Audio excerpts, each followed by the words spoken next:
அனைவருக்கும் இனிய காலை வணக்கம். புலந்திருக்கின்ற இந்த அழகான காலை பொழுதில் மற்றும் ஒரு தலைவாசல் நிகழ்ச்சியோடு இணைந்திருக்கின்றோம். தலைவாசல் நிகழ்ச்சி இன்றும் நீங்கள் எதிர்பார்க்கின்ற அத்தனை அம்சங்களோடும் உங்களுக்காக வர காத்திருக்கின்றது. அதற்கு முன்பாக இன்றைய நாள் என்று அந்த நாளுக்கான சில திட்டங்களை நீங்கள் வகுத்திருப்பீர்கள். இந்த நாள் இப்படித்தான் செல்ல வேண்டும் என்ற எதிர்பார்ப்புகளோடு இருப்பீர்கள். ஆனால் நாங்கள் எதிர்பார்க்கின்ற அத்தனை விடயங்களும் எங்களை வந்து சேர்வதில்லை.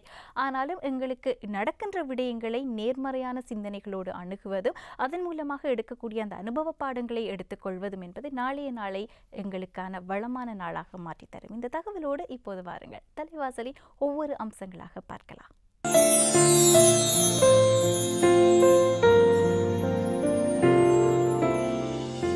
தலைவாசலின் அடுத்த அம்சம் யாவரும் கேளீர். யாவரும் கேளீரில் இன்றைய தினம் நாங்கள் எதை பற்றி பேசப் போகின்றோம் என்றால், எங்களுக்கு பெரிய சந்தோஷங்கள் தரக்கூடியவை என்று வாழ்க்கையில் நாங்கள் நிர்ணயித்த சில விடயங்கள் இருக்கின்றன. அவை எங்களுக்கு மாத்திரமல்ல, எங்களை சுற்றி இருக்கின்ற அனைவருக்கும் எங்களுக்கான நல்ல விடயங்கள் நடந்தாலோ, எங்களுடைய வாழ்க்கையில் ஒரு முன்னேற்றத்திற்கு அல்லது அடுத்த கட்டத்திற்கு நாங்கள் சென்றாலோ அனைவருக்கும் அது சந்தோஷமாக இருக்கும். ஆனால் எங்கள் ஒவ்வொருவருக்கும் தனிப்பட்ட முறையில் சின்ன சின்ன சந்தோஷங்கள் என்பவை வாழ்க்கையில் அதிகமாக இருக்கக்கூடும். பெரிய அளவில் நாங்கள் மற்றவர்களோடு பகிர்ந்து கொள்ளாவிட்டாலும் கூட இந்த விடயங்கள் எல்லாம் நடக்கின்ற போது நாங்கள் ஒரு உற்சாகமாக அல்லது ஒரு உத்வேகமாக எங்களை மாற்றிக்கொள்ளக்கூடியவர்களாக இருக்கின்றோம். ஆகவே எங்களுடைய வாழ்க்கையின் ஒரு புத்துணர்ச்சியான அந்த தன்மைக்கு சின்ன சின்ன சந்தோஷங்கள் எவ்வளவு தூரம் எங்களுக்கு வழி சமைக்கின்றன என்பதை பற்றித்தான் இன்றைய தினம் யாவரும் கேளீர் பேச காத்திருக்கின்றது.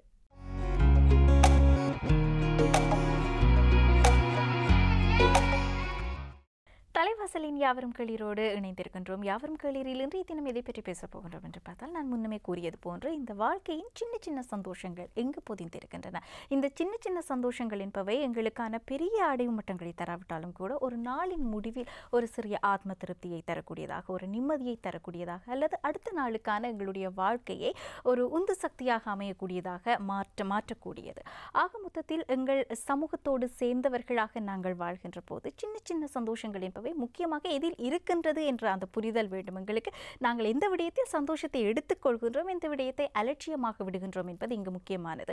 எங்களுடைய இந்த காலத்து வாழ்க்கை நேரம் அல்லது எங்களுடைய புரிதல், வேலை, பழி, இப்படியான பல விடயங்கள் காரணமாக நாங்கள் தவிர்த்துவிட்ட சின்ன சின்ன சந்தோஷங்களில் எங்களுக்கு எப்படியான பெரிய பெரிய நிம்மதிகளும் ஆத்ம திருப்தியும் பொதிந்திருக்கின்றது என்பதை பற்றித்தான் இன்றைய தினம் யாவரும் கேளீர் பேச காத்திருக்கின்றது. ஆகவே இன்றைய தினம் யாவரும் கேளீரில் எங்களோட அதிதியாக இணைந்து கொள்கின்றார் விசேட மனநல வைத்திய நிபுணர் டாக்டர் கணேசன் அவர்கள். இவரோடு தான் இன்றைய தினம் எங்கள் வாழ்க்கையின் சின்ன சின்ன சந்தோஷங்கள் எவ்வளவு தூரம் எங்களுக்கு முக்கியமாக அமைகின்றது என்பதை பற்றி பேச போகின்றோம். வணக்கம் டாக்டர். வணக்கம்.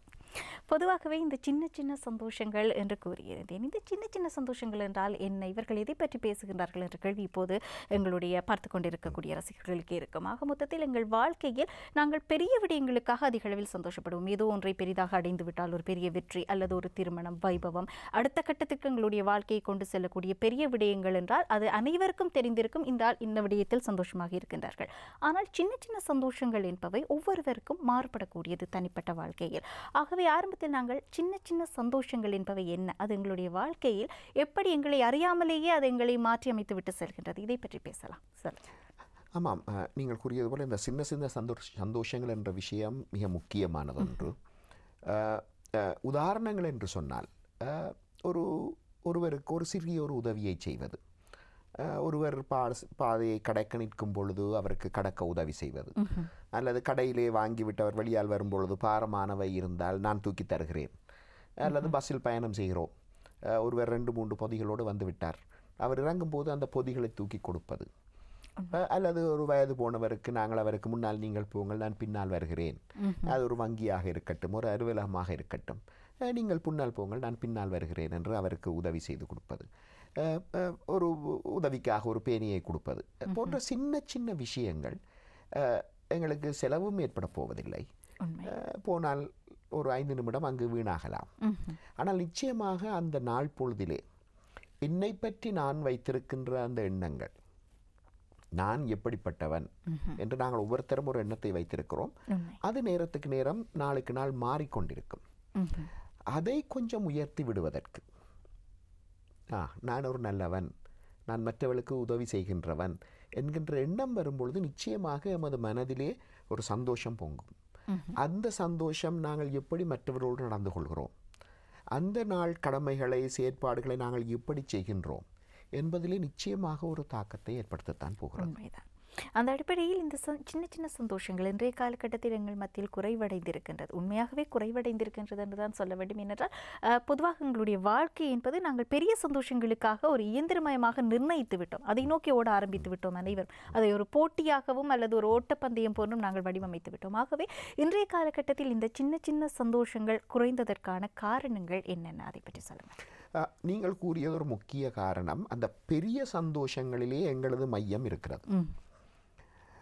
பெரிய சந்தோஷங்களை எடுத்துக்கொண்டிருந்தால் உதாரணமாக நாங்கள் சொல்லுவோம், நான் ஒவ்வொரு நாளும் ஒரு கடை பக்கத்தால் போகும்பொழுது ஒரு நகைக்கடையிலே ஒரு அழகிய ஒரு தோடு ஒன்று வைத்திருக்கிறார்கள். நான் அதை பார்த்து ஆசைப்படுகிறேன் என்று வைத்துக்கொள்வோம். இது எனக்கு மனதிலே ஐயோ இந்த நகை இந்த தோடு என்னிடம் இருந்தால் நன்றாக இருக்குமே என்கின்ற ஒரு ஆதங்கம் ஏற்படுகிறது. நான் மாதக்கணக்காக காசு மித்தம் பிடித்து நான் அதை பற்றி நினைக்கிறேன், அதை பற்றி யோசிக்கிறேன். கனவில் கூட அந்த தோடு வருகின்றது. நான் அந்த காசை மித்தம் பிடித்து அந்த தோட்டை வாங்குகிறேன். ஆமாம், அந்த தோட்டை வாங்கியவுடன் எனக்கு சந்தோஷம் ஏற்படுகிறது. இந்த சந்தோஷம் எவ்வளவு காலம் நீடிக்கப் போகிறது? கொஞ்ச நாளைக்கு பிறகு பார்த்தீர்களானால் அந்த தோடு எங்கேயோ ஒரு லாட்சிக்குள்ளேயோ ஒரு பெட்டிக்குள்ளேயோ முடங்கி இருக்கும். அந்த தோட்டை எடுத்து பார்க்கும் பொழுது கூட அந்த பெரிய சந்தோஷம் அந்த பெற்றுக்கொண்ட முதல் நாளிலோ அல்லது வாங்க முதல் நாங்கள் அதை பற்றி யோசித்த அந்த சந்தோஷம் அங்கு வராது. ஆகவே நாங்கள் அடுத்த பெரிய சந்தோஷத்தை நோக்கி ஓட வேண்டிய தேவை ஏற்படுகிறது. இதனால் நாங்கள் கடன் பழு பல பிரச்சனைகளுக்கு முகம் கொடுக்கிறோம். ஆகவே பெரிய சந்தோஷங்களால் வருகின்ற சந்தோஷம் கூட மிச்ச நாளைக்கு அதிக நாட்களுக்கு நீடிக்காது. குறைந்த நாட்கள் தான் நீடிக்கும். நாங்கள் ஆசையாக வாங்கி தேடி பெற்றுக்கொண்ட பல பொருட்களாக இருக்கட்டும், இன்று எங்கே அந்த பொருட்கள் இருக்கின்றன என்று சிலவளை நாங்கள் மறந்து போய் கூட இருப்போம். நீங்கள் யோசித்து பாருங்கள், மிக ஆவலாக இது கிடைத்தால் நான் எவ்வளவோ சந்தோஷமாக இருப்பேன் என்று நினைத்து நாங்கள் பெற்றுக்கொண்ட விஷயங்கள் பொருட்கள் கொஞ்ச நாளைக்கு பிறகு ஏனோ தானோ ஆகிவிடுகின்றது. இது திருமணங்களில் கூட இது நடக்கிறது.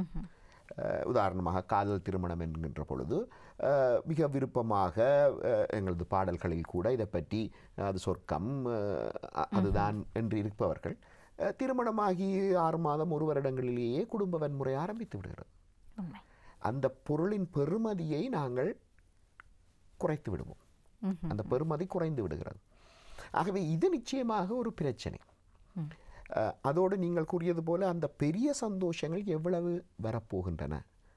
1 வருஷத்துக்கு ஒன்றோ அல்லது 2-3 வருஷத்துக்கு ஒன்றோ தான் அது வரப்போகிறது. புதிய வீடுக்கு மாறுவதோ அல்லது திருமணம் செய்வதோ அல்லது பிள்ளைகளின் திருமணமோ, அது பிள்ளைகள் சிறந்த பெறுபேறுகளை பெற்றுக்கொள்வதாக இருக்கலாம், சாதாரண தரமோ உயர்தரமோ, இது அடிக்கடி வரப்போகின்ற ஒரு விஷயம் அல்ல. ஆகவே அவற்றில் மட்டும் நாங்கள் குறிவைத்திருந்தால் அது எங்களுக்கு நிச்சயமாக அழுத்தத்தை தரப்போகிறது. மற்றது அந்த குறிவைத்த விஷயங்களும் எந்த அளவுக்கு நடக்கப் போகின்றன. உதாரணமாக எனது பிள்ளை இந்த முறை சாதாரண தரம் பரீட்சை எழுதப் போகிறது என்று வைத்துக்கொள்வோம். இன்னும் 3-4 மாதங்களிலே நடக்கப் போகிறது. எனக்கு என் பிள்ளைக்கு மாவட்டத்திலே முதலாவதாக வந்தால் எனக்கு சந்தோஷம். அது மாதிரி ஒரு சந்தோஷம் எனக்கு இருக்காது என்று நான் நினைக்கும் பொழுது இதன் விளைவு எப்படி இருக்க போகிறது? நான் எனது பிள்ளையின் மேல் எந்த அளவு அழுத்தத்தை கொடுக்க போகிறேன்? அவர்களது மன சந்தோஷத்தை எந்த அளவுக்கு குறைக்கப் போகிறேன்? அவர்களது தன்னம்பிக்கையை நான் எந்த அளவுக்கு குறைக்கப் போகிறேன்? நீ மாவட்டத்தில் முதலாவதாகவோ 5க்குள் வந்தால்தான் எனக்கு சந்தோஷம் என்று நாங்கள் சொல்லும் பொழுது எமது பிள்ளை எந்தளவான அழுத்தத்தை எதிர்நோக்குகிறது. உண்மைதான். இது தேவைதானா? மாவட்டத்தில் முதலாவதாக வைந்தால் என்ன, 10ஆவதாக வைந்தால் என்ன? உயர்தரம் படிப்பதற்குரிய பெறுபேறு இருந்தால் அது போதுமானது தானே. அதை விட நாங்கள் ஏன் அழுத்தத்தை கூட்டிக் கொள்ள வேண்டும்? ஆகவே சந்தோஷங்களை நீங்கள் சொன்னது போல அந்த சிறிய சிறிய விஷயங்களில் வைத்து கொண்டால் இந்த பெரிய சந்தோஷங்களுக்கு பின்னாலே ஓடி நாங்கள் அழுத்தங்களை கூட்டிக் கொள்ள வேண்டிய தேவை ஏற்படாது. சிறப்பு. ஆக மொத்தத்தில் என்னுடைய அடுத்த கேள்விக்கு நீங்கள் ஏறக்குறைய வந்து விட்டீர்கள். எங்களுடைய குடும்பம், ஏனென்றால் எங்களுடைய குடும்பம் என்பது தான் எங்களுடைய சந்தோஷத்தின் முதல் கட்டமாக இருக்கக்கூடும், ஆரம்ப புள்ளி அதுவாகத்தான் இருக்கக்கூடும். ஆகவே எங்களுடைய குடும்பத்தில் ஒவ்வொருவர் ஒவ்வொரு விதமான வயதில்லை, ஒவ்வொருவருக்கு ஒவ்வொரு விதமான விருப்பு வெறுப்புகள் இவையெல்லாம் இருக்கக்கூடும். ஆக மொத்தத்தில் எங்களுடைய சந்தோஷம், அதுவும் சின்ன சின்ன சந்தோஷங்கள், இவற்றிற்கு எங்களுடைய குடும்பத்தின் அந்த ஒத்துழைப்பு என்பது, எங்களுடைய குடும்பத்தோடு எங்களுக்கு இருக்கக்கூடிய அந்த தொடர்பு புரிதல், முக்கியமாக நாங்கள் ஒருவரோடு ஒருவர் பேசுகின்ற விடை விடயங்கள் எவ்வளவு தூரம் நாங்கள் பேசி என்னுடைய விருப்பம் இதுதான், எனக்கு இதன் மேல் அதிகமான நாட்டம் இருக்கின்றது, அல்லது இன்று நான் இந்த விடயத்தை செய்தேன், இப்படியாக நாங்கள் ஒருவரோடு ஒருவர் பகிர்ந்து கொள்கின்ற அந்த தன்மை, இவை எவ்வளவு தூரம் முக்கியமாக இருக்கின்றது ஒருவருடைய வாழ்க்கையில்? ஆமாம், இது சரியான முக்கியமான விஷயம். முக்கியமாக எமது இந்த மின்சாரம் போல ஓடுகின்ற இந்த வாழ்க்கையிலே எங்களுக்கு கதைக்க நேரம் இல்லாமல் போவது பெரிய ஒரு பிரச்சனையாக இருக்கிறது. ஆகவே நிச்சயமாக கணவன் மனைவி அதற்கான நேரத்தை ஒதுக்கி ஒரு நாளைக்கு ஒரு அரை மணித்தியாலம், 24 மணித்தியாலங்களிலே ஒரு அரை மணித்தியாலமாவது ஃபோனை ஒரு பக்கம் வைத்துவிட்டு தொலைக்காட்சியை நிப்பாட்டி விட்டு அன்று நடந்த அது என்ன விஷயமாகவும் இருக்கலாம், காரியாலயத்தில் நடந்ததாக இருக்கலாம், பக்கத்து வீட்டில் நடந்ததாக இருக்கலாம், பத்திரிகையில் வாசித்த ஒரு விஷயமாக இருக்கலாம், அரசியலாக இருக்கலாம், அது என்ன விஷயம் என்பது முக்கியமில்லை. ஆனால் அந்த கலந்துரையாடல், அவர்கள் ஒரே வீட்டில் இருப்பார்கள், ஒரே இடத்தில் உறங்குவார்கள், ஒன்றாக உணவுண்பார்கள், ஆனால் கதைப்பதற்கு நேரம் இல்லாமல் போகிறது. ஏனென்றால் கையிலே தொலைபேசி, அதிலே ஃபேஸ்புக் அப்டேட்ஸ், இவற்றில் நேரம் போகிறதே தவிர அங்கு கலந்துரையாடல் செய்வதற்கு, எண்ணங்களை பகிர்ந்து கொள்வதற்கு எங்களுக்கு சந்தர்ப்பம் இல்லாமல் போகிறது. அதனால் ஒருவரை ஒருவர் அறிந்து கொள்ள முடியாத ஒரு சந்தர்ப்பம் ஏற்படுகிறது. ஆகவே இது மிக முக்கியமான ஒரு விஷயம். அதிலே கிடைக்கிற சந்தோஷம், அது அரசியலாக இருக்கட்டும், ஏதோ ஒரு விஷயமாக இருக்கட்டும், மிக முக்கியமானது. அது பெரிய சந்தோஷமாக இல்லாவிட்டாலும் சிறிய சந்தோஷம். அதே போல் பிள்ளைகளோடு நாங்கள் கலந்து கொள்கின்ற விஷயம். பல பேரை கேட்டால் ஏன் உழைக்கிறீர்கள், ஏன் தொழில் செய்யலாம், எங்களது பிள்ளைகளுக்காக என்று தான் சொல்வார். பிள்ளைகள் என்னிடம் வரும்பொழுது நான் கேட்பேன், உங்களுடைய அம்மா போல் பண்ணுவதில் திறமையா, பெட் பண்ணுவதில் திறமையா என்று. அந்த பிள்ளையை ஒரு விதமாக பார்க்கும். ஒரு 5 வயசு பிள்ளை எடுத்துக்கொள்வோம். ஏன் அம்மா அவங்களோட விளையாடுவதால் தானே, அதிலே அம்மாவுக்கு போலிங்கில் கட்டித்தனம் இருக்கா, பேட்டிங்கில் கட்டித்தனம் இருக்கா? அம்மா என்னோட கிரிக்கெட் விளையாட வர மாட்டா. ஏன் ஒரு தாயால் தன்னுடைய பிள்ளையோடு பந்து வீசி கிரிக்கெட் விளையாடி, ஏனென்றால் 10-12 வயசுக்கு பிறகு பிள்ளை உங்களோடு விளையாட வரப்போவதில்லை. அவர் தனது நண்பர்கள் நண்பிகளோடு விளையாட போய்விடுவார். ஆகவே எந்த அளவுக்கு நாங்கள் பிள்ளைகளின் வாழ்க்கையிலே இணைந்து கொள்கிறோம். என்னப்பா உங்களுக்கு சோறு சமைக்க தெரியாது, இப்படியா செய்கிறது என்ற ஒரு பிள்ளை, இங்கே விடுங்க நான் செய்தாரன் என்று சொல்லி ஒரு விளையாட்டு சோறு விளையாடுவோம் என்று வைத்துக் கொள்வோம். இங்கே விடுங்க, இப்போ உங்களுக்கு தெரியா சரியாத்திய நான் செய்து காட்டுறேன் என்று சொல்லும் பொழுது வருகின்ற அந்த சந்தோஷம். அல்லது அம்மா நீங்கள் நல்லா போல் பண்ணுறீங்களா, உங்களுக்கு பேட்டிங் தான் தெரியாது, நான் உங்களுக்கு சொல்லித்தாரன் என்று ஒரு மகன் சொல்லும் பொழுது ஏற்படுகின்ற சந்தோஷம் உங்களுக்கு பிறகு எங்கே வரப்போகிறது? ஆகவே இந்த சின்ன சின்ன சந்தோஷங்கள் எங்கள் கைகளுக்குள்ளே இருக்கின்றன. ஆனால் நாங்கள் அதை எடுத்துக்கொள்ள தவறுகின்றோம். சிறப்பாக கூறியிருந்தீர்கள். அதிலும் நீங்கள் கூறுகின்ற போது இந்த சிறுவயதில் நாங்கள் விளையாடுவோம் அல்லவா, சின்ன சோறுகரையாக்கி விளையாடுற அப்படியாக சாதாரணமாக சொல்லிக்கொள்வோம். ஆகவே எங்களுக்கு இது போன்ற அந்த விளையாட்டுகளாக இருக்கட்டும், அல்லது இன்றைய காலகட்டத்தில் நாங்கள் சந்தோஷங்களை மாற்றி அமைத்து விட்டோம், அதாவது வடிவங்களை மாற்றி அமைத்து விட்டோம், வேறு இடங்களில் சந்தோஷங்களை தேட ஆரம்பித்து விட்டோம் என்பது போன்ற ஒரு சிந்தனை எனக்குள் எழுகின்றது. ஆகவே தொடர்ச்சியாக நாங்கள் பேசலாம். எங்களுடைய வாழ்க்கையில் சின்ன சின்ன சந்தோஷங்கள் என்பவை எங்களுக்கு எவ்வளவு தூரம் அவசியமாக இருக்கின்றன, எங்களுடைய வாழ்க்கையை புத்துணர்ச்சி உள்ளதாக நாங்கள் கொண்டு சேர்ப்பதற்கு நாங்கள் பேசிக்கொண்டே இருக்கின்ற விடயம் இந்த சின்ன சின்ன சந்தோஷங்கள் என்பவை என்ன. இந்த சின்ன சின்ன சந்தோஷங்களுக்கும் எங்களுடைய சின்ன சின்ன ஆசைகளுக்கும் இடையில் எவ்வளவு தூரம் ஒரு தொடர்பு இருக்குமோ அவ்வளவு தூரத்திற்கு மற்றவர்களுடைய பாராட்டு அல்லது அவர்களுடைய அந்த நல்ல சொற்கள், பொதுவாக எங்களுடைய காலை வேளையில் நாங்கள் சந்திக்கின்ற நபர்கள் தொடங்கி எங்களுடைய வாழ்க்கையில் குடும்பமாக இருக்கட்டும், யார் ஒருவர் உற்சாகமாக எங்களை உற்சாகப்படுத்துகின்றார்களோ, பாராட்டுகின்றார்களோ, வாழ்த்துகின்றார்களோ, அதன் மூலமான ஒரு சந்தோஷமும் திருப்தியும் எங்களுக்குள் ஏற்பட்டுவிடும். ஆகவே வாழ்க்கையில் இந்த பாராட்டு அல்லது உற்சாகப்படுத்தக்கூடிய வார்த்தைகளை மற்றவர்களோடு பகிர்ந்து கொள்வது, இது எவ்வளவு தூரம் சந்தோஷங்கள், அதாவது சின்ன சின்ன சந்தோஷங்களுக்கு வித்தெடுக்கின்றது, அதை பற்றி பேச. நிச்சயமாக அது ஒரு முக்கியமான விஷயம். உதாரணமாக வீட்டிலே நாங்கள் உணவுண்கிறோம், அந்த உணவு நல்லா இருக்கிறது என்று, மிகவும் சிறப்பாக இருக்கிறது என்று எத்தனை தரம் நாங்கள் சொல்லுகிறோம். ஆனால் எத்தனை தரம் நாங்கள் குறை சொல்கிறோம். இன்று உப்பு பத்தவில்லை அல்லது காரம் கூடிவிட்டது. அட்லீஸ்ட் நாங்கள் குறை சொல்கின்ற அளவுக்கு சமமாகவாவது அந்த சின்ன சின்ன சந்தோஷங்களை கொடுக்கிறதாலே நாங்கள் என்ன குறைந்து விடுகிறது. அதே போல் வீட்டிலே சின்ன சின்ன உதவிகளை செய்வது, அந்த சின்ன சின்ன விஷயங்களை நாங்கள் சொல்வது மிகப்பெரிய ஒரு சொல்பவருக்கு கூட அன்றைய நாளிலே ஒரு மாற்றம் ஏற்படுகிறது. உதாரணமாக காலையில் தேநீர் அருந்தும் பொழுது இன்று தேநீர் மிகவும் நன்றாக இருக்கிறது என்று சொன்னால், சொல்கின்ற எனக்கு கூட மனதிலே சில வித்தியாசங்கள் ஏற்படும், மனப்பாங்கிலே சில வித்தியாசங்கள் ஏற்படும். அது அந்த நாளில் முழுக்க நிச்சயமாக ஒரு பிரதிபலிப்பை ஏற்படுத்தும். நிச்சயமாக நான் யாருக்கு சொல்லுகிறேனோ அவருக்கும் அதிலே ஒரு மாற்றம் ஏற்பட போகிறது. அவர்களும் தாங்கள் செய்கின்ற வேலையை இன்னும் சிறப்பாக செய்ய முற்படுவார்கள். ஆகவே இது ஒரு நல்ல திசைக்கு எமது வாழ்க்கையை கொண்டு போவதற்கு உதவியாக இருக்கும். அதே போல் நாங்கள் போகின்ற வழியாக இருக்கலாம். சின்ன சின்ன காம்ப்ளிமெண்ட்ஸ், உதாரணமாக ஒரு சாப்பாட்டு கடையிலே போய் சாப்பாடு வாங்கி சாப்பிடுகிறீர்கள். எத்தனை பேர் நாங்கள் அங்கிருக்கின்ற பணியாளருக்கு சொல்கின்றோம், தயவு செய்து சமையலருக்கு சொல்லுங்கள் இன்று தோசை மிகவும் நல்லாக இருந்தது என்று சொன்னால் என்ன நடந்து விடுகிறது? குறைந்து விடுகிறதா? அதே போல சாப்பிடுவதற்கு, எங்களுக்கு பரிமாறுவதற்கு நாங்கள் எத்தனை பேர் நன்றி கூறுகிறோம்? சொன்னால் என்ன குறைந்து விடுகிறோமா? இது மிகவும் சிறிதாக நாங்கள் செய்கின்ற விஷயம். இது நிச்சயமாக எனது மனதையும், அது பெற்றுக்கொள்பவருக்கு அப்படி இருக்கிறதுன்றது ஒரு விஷயம், சொல்கிறவரின் வாழ்க்கை பண்பு, அவர்களது மனப்பாங்கு அதை மாற்றுகிறது. ஆகவே சுயநல காரணத்துக்காகத்தன்னும் நாங்கள் இதை செய்வது மிகவும் நல்லது. அதே நேரத்திலே இந்த டிரான்சாக்ஷனலாக, நான் இதை செய்கிறேன், நீ எனக்கு இதை செய்தாய், நான் குட் மார்னிங் சொன்னேன், அவர்கள் எனக்கு சொல்லவில்லை, அல்லது நான் பெரிய அதிகாரி, எனக்கு அவர் குட் மார்னிங் சொல்வதா, நான் அவருக்கு சொல்வதா, இவ்வாறான ஒரு பண்டமாற்று விதமாக நாங்கள் வாழ்க்கையை எல்லாவற்றையுமே வாழ்க்கையில் எடுத்துக்கொள்வது மிகவும் தப்பான ஒரு விஷயம். இந்த எதிர்பார்ப்புகள் ஒரு அந்த போட்டித்தன்மையால் அது வருகிறதா? சிறு வயதிலிருந்தே நாங்கள் ஒரு போட்டித்தன்மையான வாழ்க்கை, மற்றவருக்கு ஒரு மார்க்ஸ் கூடி விட்டது, இன்னொரு மார்க்ஸ் கூடி விட்டது, தங்கச்சிக்கு தம்பிக்கு நல்ல உடுப்பு வாங்கி விட்டீர்கள், எனக்கு குறைய வாங்கி விட்டீர்கள் என்ற வீட்டிலே ஏற்படும் சண்டைகளில் இருந்து, பாடசாலையில் இருக்கும் போட்டிகளில் இருந்து, அந்த போட்டி இருப்பது சில விஷயங்களுக்கு நல்ல விஷயம், அது பிழை அல்ல. ஆனால் போட்டியே வாழ்க்கையாகிவிட்டால் வாழ்க்கையின் தராதரத்துக்கு என்ன ஆவது? உண்மைதான்.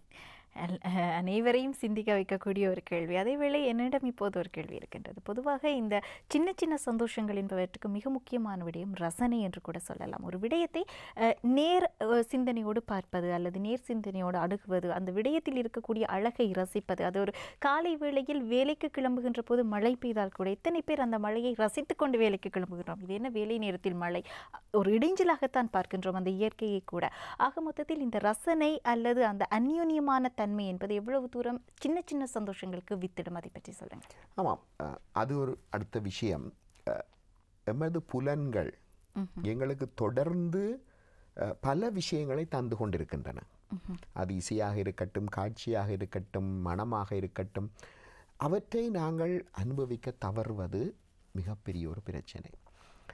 அதற்கு ஒரு காரணம், நாங்கள் சொன்னது போல அந்த பெரிய சந்தோஷங்களை நாங்கள் தேடி ஓடும் பொழுது எங்களுக்கு சூழ இருக்கிற இந்த சின்ன சந்தோஷங்களை நாங்கள் தவற விடுகிறோம். அந்த பெரிய சந்தோஷங்கள் எங்களுக்கு கிடைக்குமா கிடைக்காதா தெரியாது, அதுக்கிடையிலே ஏதோ ஒரு தடைகள் வரலாம், அது ஷுவர் இல்லை, நிச்சயம் இல்லை. ஆனால் இந்த சின்ன சந்தோஷங்கள் நிச்சயமாக எமது கைவசம் இருக்கின்றன.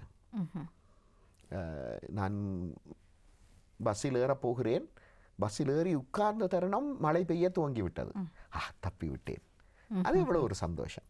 இந்த சின்ன சந்தோஷங்களை அனுபவிக்க நாங்கள் பழகிக்கொள்ள வேண்டும். அதேவேளை இப்போது பார்த்தால் அநேகமாக ஒவ்வொருவர் வீடுகளிலும் தனி குடும்பம் தான், கூட்டு குடும்பம் என்பது மிக அரிதாக இருக்கின்றதாகவே இந்த இடத்தில் நாங்கள் அந்த கூட்டு குடும்பம், தனி குடும்பம், இந்த இரண்டின் மூலமாக நாங்கள் பெற்றுக்கொண்ட அந்த சந்தோஷங்கள், இழந்த சந்தோஷங்கள், இதை பற்றி பேசலாமா? இது எவ்வளவு தூரம் எங்களுக்கு வாய்ப்பாக இருந்தது? ஆமாம், இதிலே இந்த தொடர்பாடலிலே இருக்கிற சில பிரச்சனைகள் இருக்கின்றன. அது உண்மைதான்.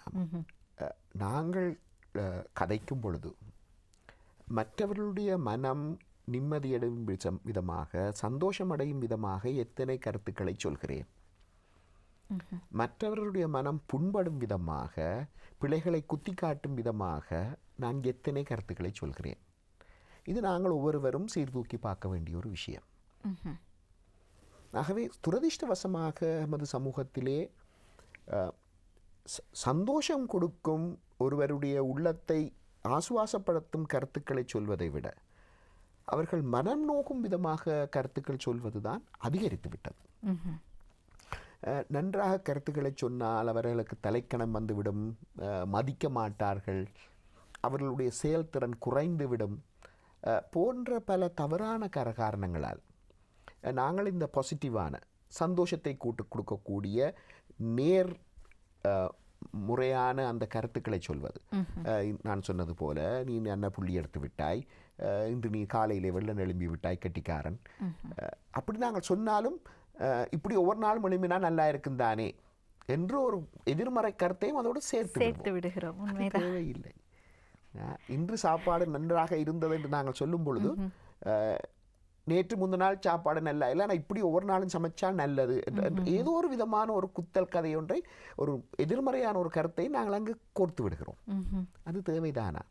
ஆகவே அந்த கூட்டு குடும்பமாக நீங்கள் கேட்ட கேள்வியிலே, கூட்டு குடும்பமாக இருக்கும் பொழுது இந்த கருத்து பரிமாற்றம் எப்படி இருக்கிறது? நேர்முறையான பாசிட்டிவான உள்ளத்தை நெகிழ்வுபடுத்தக்கூடிய இலகுபடுத்தக்கூடிய கருத்துக்கள் இருக்குமாக இருந்தால் அங்கு நிச்சயமாக அந்த கூட்டு குடும்பம் மிக ஆரோக்கியமானது, சந்தோஷமானது. அதே நேரம் அங்கே குத்தல் கதைகள், கேலி கதைகள் எவ்வளவுத்துக்கு வருகின்றன. நாங்கள் அவர்களை அடக்கி வைக்க வேண்டும், இல்லாவிட்டால் இவர்கள் எங்களை மீறி போய் விடுவார்கள்.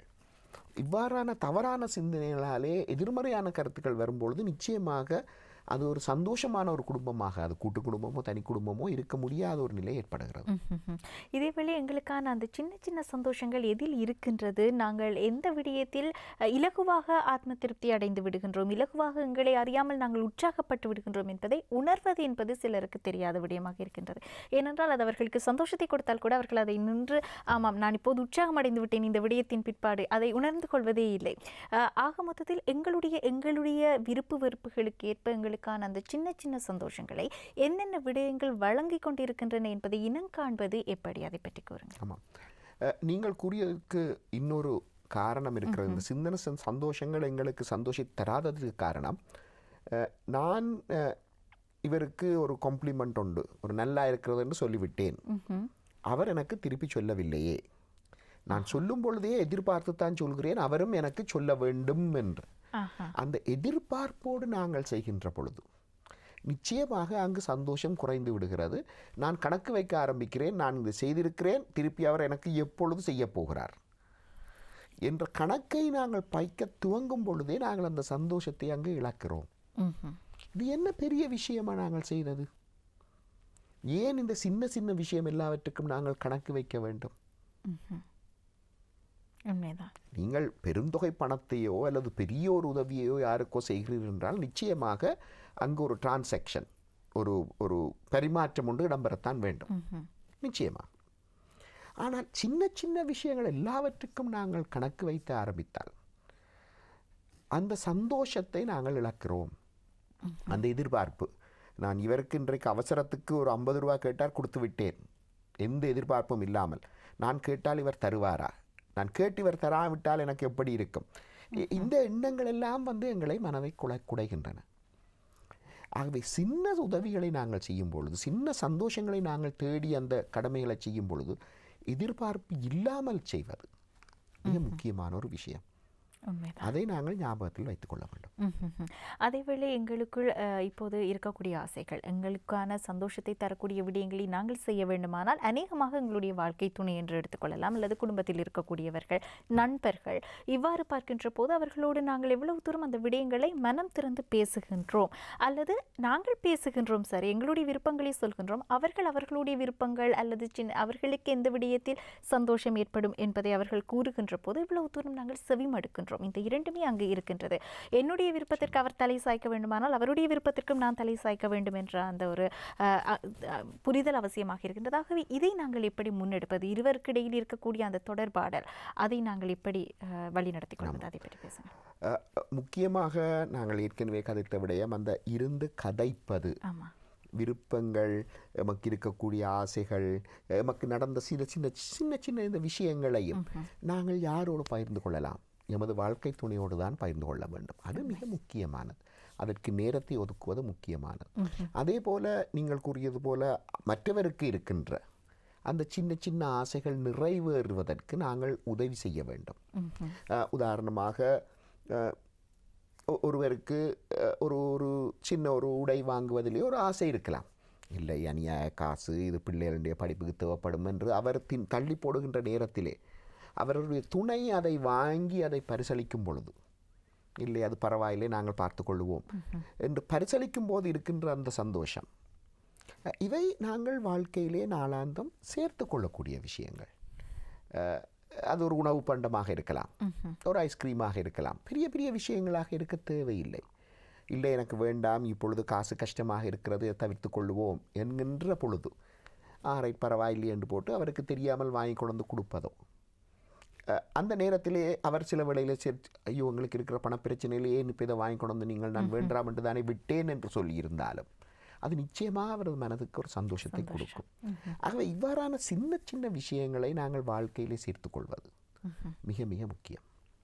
சிறப்பாக மொத்தத்தில் எங்களுடைய வாழ்க்கை வாழ்வதற்கே என்று சொல்வார்கள். அப்படிப்பட்ட அந்த வாழ்க்கையை சின்ன சின்ன சந்தோஷங்களால் நிரப்பியதாக நாங்கள் ஒரு பெரிய சந்தோஷத்தை தேடி செல்வது என்பதுதான் ஒரு பூரணமானதாக இருக்கும். ஏனென்றால் ஒவ்வொரு நாளும் ஒவ்வொரு பொழுதையும் நாங்கள் அந்த பெரிய சந்தோஷத்துக்காக அர்ப்பணித்து விட்டால் வாழ்கின்ற வாழ்க்கை ஒரு வெறுமையான வாழ்க்கையாகத்தான் அமைந்து விடக்கூடியதாக இருக்கக்கூடும். ஆகவே இந்த காலை வேளையில் சின்ன சின்ன சந்தோஷங்கள் என்றால் என்ன, அந்த சின்ன சின்ன சந்தோஷங்கள் எங்களையும் அறியாமல் எங்களுக்குள் ஏற்படுத்தக்கூடிய அந்த மாற்றங்கள், ஒரு உத்வேகம், ஒரு பூரணத்துவம் வாழ்க்கையில் அவ்வாறான விடயங்கள் எவ்வளவு தூரம் அவசியமாக இருக்கின்றது என்பதை பற்றியெல்லாம் இந்த காலை வேளையில் கலந்துரையாடி இருந்தோம். ஆகவே எங்களோட நிகழ்ச்சியில் இணைந்து கொண்டு இந்த சின்ன சின்ன சந்தோஷங்கள் என்றால் என்ன, அவற்றை நாங்கள் அடைந்து கொள்வதற்கு செய்ய வேண்டிய விடயங்கள் என்ன, அதில் எங்களுடைய குடும்பத்தின் பங்கு அல்லது நாங்கள் எங்களுடைய குடும்பத்தின் சந்தோஷத்துக்கு செய்யக்கூடியது என்ன, இப்படியான பல விடயங்களையும் எங்களோடு கலந்துரையாடி இருந்த டாக்டர் கணேசன் அவர்களுக்கு நிகழ்ச்சி குழுமம் சார்பாக நன்றிகளை தெரிவித்தாக வேண்டும். நன்றி டாக்டர்.